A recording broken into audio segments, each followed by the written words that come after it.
ठीक है, last time को ये कंटिन्यू करते हैं। फर्स्ट क्लासिफिकेशन देखते हैं आयनिक और सलाइन और सॉल्ट लाइक हाइड्राइड। अगर किसी में आयंस फॉर्म होते हैं, ये ज़्यादातर एस ब्लॉक एलिमेंट में होते हैं जो कि हाईली इलेक्ट्रोपॉजिटिव एलिमेंट्स होते हैं। इनमें इस तरह के आयंस जनरेट होते हैं और बनने वाले कंपाउंड को हम लोग आयनिक और सलाइन हाइड्राइड बोलते हैं। नेक्स्ट टाइप है, प्रॉपर्टीज़ देख लेते हैं। आयनिक हाइड्राइड क्रिस्टलाइन होते हैं, ये वेपराइज नहीं होते जल्दी, और ये मोल्ड होने पर इनके हाइड्राइड इलेक्ट्रिसिटी भी कंडक्ट करने लग जाते हैं। इलेक्ट्रोलाइट एक प्रोसेस है इस प्रोसेस में ये हाइड्रोजन को एनोड में लाइब्रेट करते हैं, जिसका रिएक्शन नीचे दिया हुआ है एट एनोड। ये जो हाइड्राइड है ये मेल्ट होने पर हाइड्रोजन और 2 इलेक्ट्रॉन रिलीज कर रहा है। जब ये वाटर के साथ रिएक्ट करता है तो ये सोडियम हाइड्राइड वाटर के साथ मिलकर सोडियम हाइड्रोक्साइड और अगेन हाइड्रोजन जनरेट करता है। तो ये एक अच्छा प्रिपरेशन मेथड भी है। इसका यूज़ अदर यूजफुल सिंथेसिस यानी अदर केमिकल्स को बनाने के लिए भी किया जाता है। नेक्स्ट है कोवैलेंट हाइड्राइड। तो बहुत ज़्यादातर जितने भी पी ब्लॉक के एलिमेंट हैं ये कोवैलेंट हाइड्राइड बनाते हैं। इस तरह के हाइड्राइड वाटर में इजीली वेपराइज आसानी से हो जाते हैं। वोलेटाइल का मतलब होता है वेपराइजेशन होना। एग्जाम्पल हो गया वाटर, मीथेन, अमोनिया एक्सेट्रा, ये कोवैलेंट हाइड्राइड है। नेक्स्ट होता है last classification based on molecular hydride. इसमें फर्दर डिवाइड किया है 3 भाग में। पहला है इलेक्ट्रॉन डेफिशिएंट हाइड्राइड। ये ग्रुप 13 के एलिमेंट होते हैं।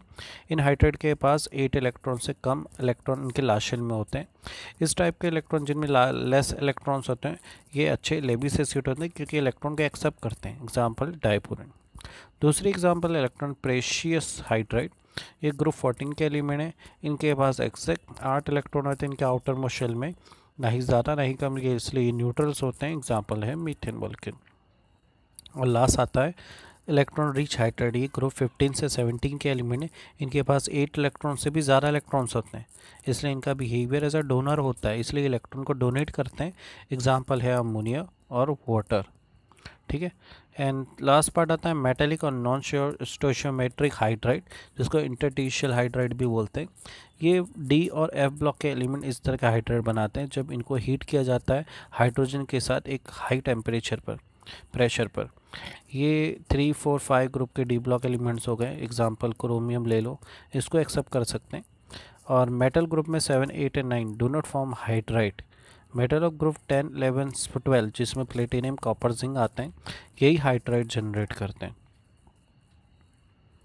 अब नेक्स्ट है प्रॉपर्टी स्टेशन नॉन स्टेशोमेट्रिक हाइड्राइड।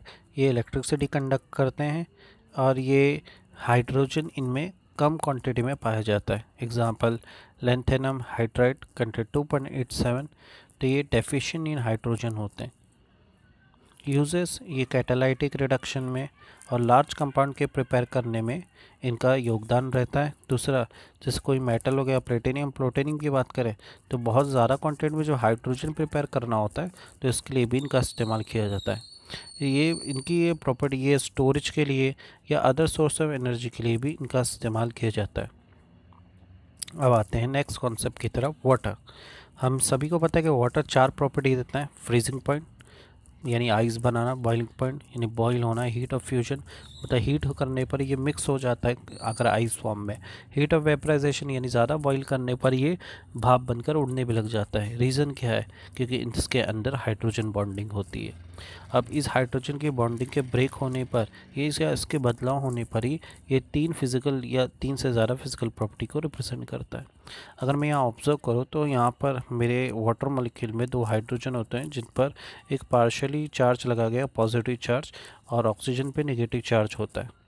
अब अगर इन बॉन्ड को जोड़ना है तो यहाँ हमेशा अपोजिट चार्ज के साथ ही एक दूसरे के साथ जुड़ जाते हैं। चलो देखते हैं आगे। एक वाटर मॉलिक्यूल की हीट एक फिक्स होती है, ये अच्छा थर्मल कंडक्टिविटी होता है और इसका सरफेस टेंशन भी काफ़ी अच्छा होता है। डायपोल मूवमेंट की बात करें तो हाँ, ये डायपोल मूवमेंट प्रेजेंट होता है इसमें और ये डाइलेक्ट्रिक कांस्टेंट भी होता है। Next, universal solvent. अगर मैं बात करूँ यूनिवर्सल सॉल्वेंट, ऐसा सॉल्वेंट जो सभी के साथ डिजोल्व हो या ऐसा कोई सोल्यूशन जो किसी भी सॉल्वेंट को अपने साथ कंबाइन कर ले, वो हो गया यूनिवर्सल सॉल्वेंट। इसके लिए अच्छी एग्जांपल वाटर ले सकते हैं। It is an excellent solvent for transportation of ions and molecule required for plant and animal metabolism. हाँ, मैं कह सकता हूँ पानी एक अच्छा यूनिवर्सल सॉल्वेंट है। अब स्ट्रक्चर ऑफ वाटर पर आते हैं तो कहते हैं कि वाटर के दो हाइड्रोजन के बिटवीन जो एंगल बनता है वो 104.5 डिग्री का होता है, और हाइड्रोजन से ऑक्सीजन का जो बॉन्ड का डिस्टेंस होता है वो 95.7 पिकोमीटर होता है। Water exist as separate molecule, ये एक अलग ही मॉलिक्यूल है, लिक्विड स्टेट में कंडीशन है, और ये किसी भी अदर मॉलिक्यूल के साथ कंबाइन हो जाता है। ये आइस का स्ट्रक्चर है। अगर ऑब्जर्व करते हैं आइस के हर एक स्ट्रक्चर में गैप्स पाया जाता है, इसलिए आइस की डेंसिटी वाटर से कम होती है। अब आते हैं केमिकल प्रॉपर्टीज़ ऑफ वाटर में। पहली है एम्फोटेरिक नेचर।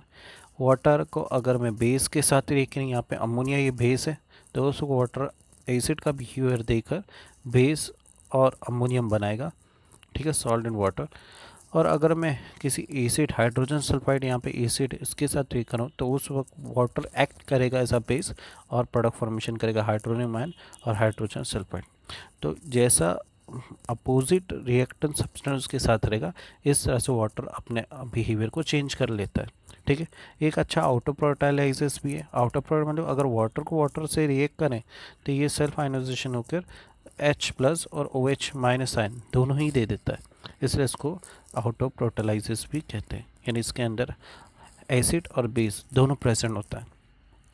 रेडॉक्स रिएक्शन, अगर मैं वाटर को किसी इलेक्ट्रोपॉजिटिव मेटल जैसे हाइड्रोजन सोडियम पोटेशियम के साथ रिएक्ट करूं तो ये बनाता है सोडियम हाइड्रोक्साइड और हाइड्रोजन। ये भी एक अच्छा मेथड जिसके जरिए हम हाइड्रोजन प्रिपेयर कर सकते हैं।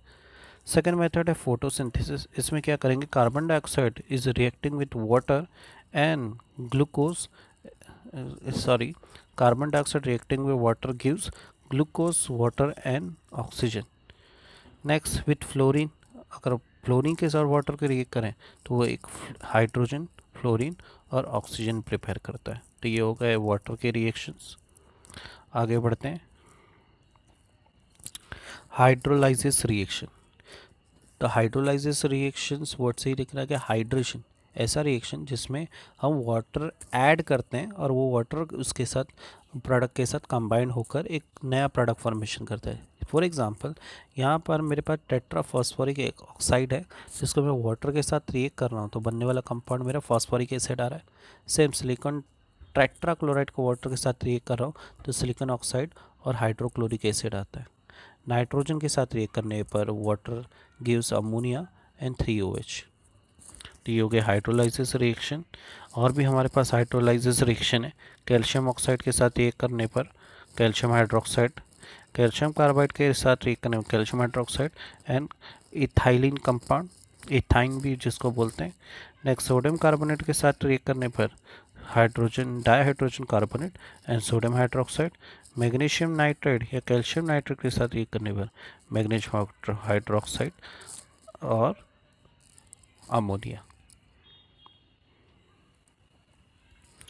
आगे बढ़ते हैं, नेक्स्ट हाइड्रेट फॉर्मेशन। ना हाइड्रोलाइसिस और हाइड्रेट में फ़र्क है, दोनों का मतलब होता है एडिशन ऑफ वाटर, बट दोनों में एक फ़र्क है, एक में फुल्ली वाटर एब्जॉर्ब हो जाता है और नया प्रोडक्ट फॉर्मेशन नहीं होता, एक ही प्रोडक्ट के साथ कंबाइन हो जाता है, उसको हाइड्रेट फॉर्मेशन बोलते हैं।